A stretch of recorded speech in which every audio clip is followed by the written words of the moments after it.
The tariff increase means the average cost of phone calls will increase from 11 naira to 16 naira per minute. SMS charges will now rise from 4 naira to 6 naira, and the price of 1 gigabyte bundle will increase from 287 naira to 431 naira. But what do Nigerians think of these new prices? Arise News took to the streets of the nation's capital, Abuja, to find out. Take a look.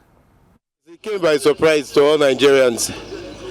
And the increase, I don't see any justification for that for now.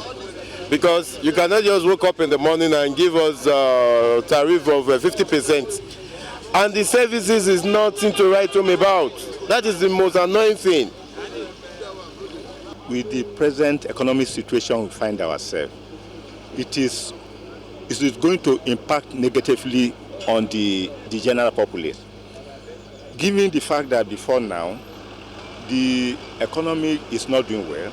It came as a surprise and a shock to many of us, being that telecom is one very important sector in Nigeria, and for the fact that you must always use data, you must always use the internet, and even calls. So to say 50% increment, that's very huge. Actually, you see this 50% increment in tariff, it will affect not only me, it will affect majority of Nigerians that are poor, especially poor of the poorest, because people are battling from all sort of tax increment. So the gap between the rich and the poor is getting wider and wider and wider. So this tariff this is not the right time. It's very, very surprised. It's almost disappointed to note that it is only when it comes to what affects the people that will see astronomical rise in terms of the increase. The tariff going from wherever it is to 50% does not reflect the reality of how the welfare of Nigerian people have failed.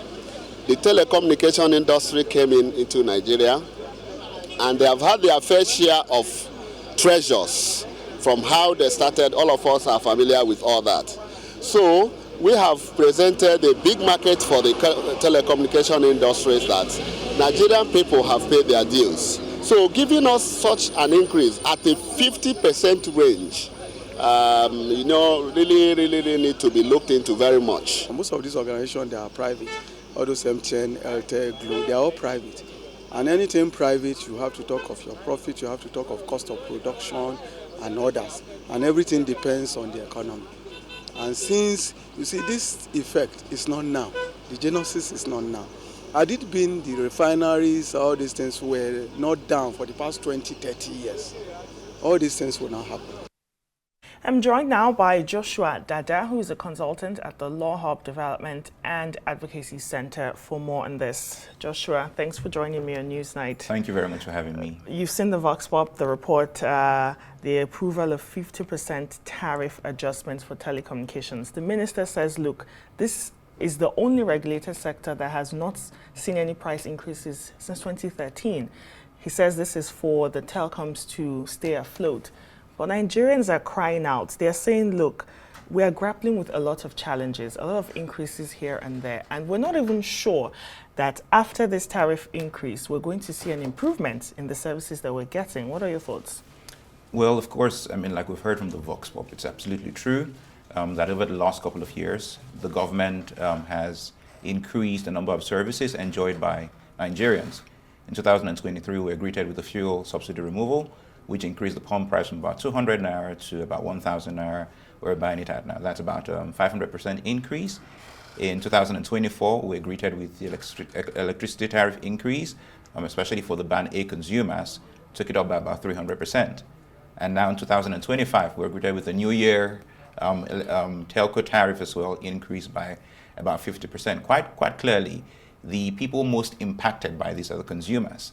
And quite unfortunately, the people who are more severely impacted are people who are maybe not very well off. Those will be the people who would feel, the increase the most. And when you think about the fact that the government at any days elected with the intention, at least from the people's perspective, that the government is going to cater to their interest and, secure their welfare, their betterment, it then becomes maybe a very rude shock, to keep on noticing, policies that seem targeted, at crippling, the enjoyment or the welfare of the people the government has been elected to serve. Whilst that may not be the intention of government, quite clearly, that's how it's being looked at, as we have seen also from the words of the street on the street.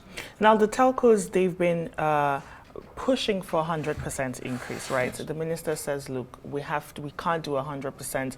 They've done this tariff adjustment strike. Do you think, in your view, does this strike a balance when it comes to supporting the industry and also protecting consumers? Well, you could say fairly well it does strike a balance. As opposed to 100, they approved 50%. But then you think about the fact that the government was elected primarily for the benefit of the people.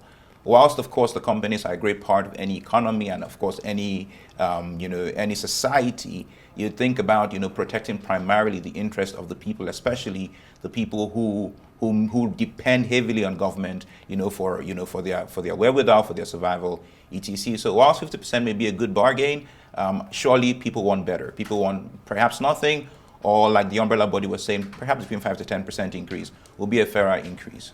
Okay, this increase is also expected to affect everything from digital inclusion, small businesses, sectors like education, even this point of service operations that rely heavily on telecom services. How can the governments then sort of come in, or even the telecom operators themselves, to mitigate the broader economic impacts that we're going to see with this hike? A couple of recommendations I'll put forward here. One, they should halt on the implementation for now. The shock on the economy will be too severe, I would think that, especially, ripping off of everything that has been happening recently. And the implementation can also be phased. So rather than having, a full-on 50% increase at one go, we can phase it over a period of 12 months or 2 years, perhaps 5% increase on the go over this period of 1 year or 2 years. In that way, we're able to, absorb, the increase more, and more, as opposed to this sharp hike. In terms of the interventions, of course, from the telcos themselves, I'd recommend to them, I believe they're interested in this interview, that they could perhaps, target the increase, not on everyone. So, for example, with the electricity increase, it was targeted at Band A consumers. The telcos, I believe, have something like that within their own network providing service, where they know, for example, people who consume the most. So maybe they can target the increase at that, because if it's a blanket increase, it will surely significantly affect the people who are the most downtrodden, the people who would use 100 naira for 3-4 days, and that's definitely quite a lot for them. And we'll also see the ripple effects. Now, you have SERAP threatening legal action, right? They're saying this tariff hike is unlawful. Do you see any case here? Absolutely. Of course, at the end of the day, the courts will decide. But Section 39 of our Constitution provides for freedom of expression and the press. And it says clearly that this should be without interference. Now, if I feel like I do not have the ability to communicate freely, I feel like my right to communicate is infringed on. So it's not by saying, well, you have the right to express, but then we're going to ensure that, maybe that's now perspective, that we're going to ensure that you don't express as freely as you should, then that may be quite an issue. So at the end of the day, of course, the courts will decide, but I know that SERAP's legal claim will be based off on Section 39. That gives the freedom for expression, and the press, that should be without interference. And this particular action may seem to be interfering with this freedom. Now, just on the sides of the telcos, the industry sort of estimates, suggest that Nigeria's data consumption has been increasing rapidly, going up as much as 40% in the last 1 year, right? So this means the operators need to invest more to keep up with this demand. Now, they're saying, look, we need more money to invest more, to give better services. What are your thoughts on that? Well, there are different areas with which you can seek investment, or funding to do any investment. Of course, there's the capital market. You can take off loans, etc. I'm not exactly sure that it should be the case that the final consumers are the ones bearing the immediate brunt of these investments you want to make. So, many opportunities exist for businesses to get capital, get funding to make this investment and provide better services altogether. Well, Joshua Dada, consultant, Law Hub Development and Advocacy Center, thank you so much for your thoughts, and I hope everyone watching got some insights from what you just shared with us here. If you don't mind, I'd just like to share maybe a final thought with you, right? So, Yeah, quickly. Right. So if you notice over the last year, like you mentioned, there has been a hike, in the data usage, and that's because people have had to explore other methods of communicating and interacting because the fuel has greatly increased.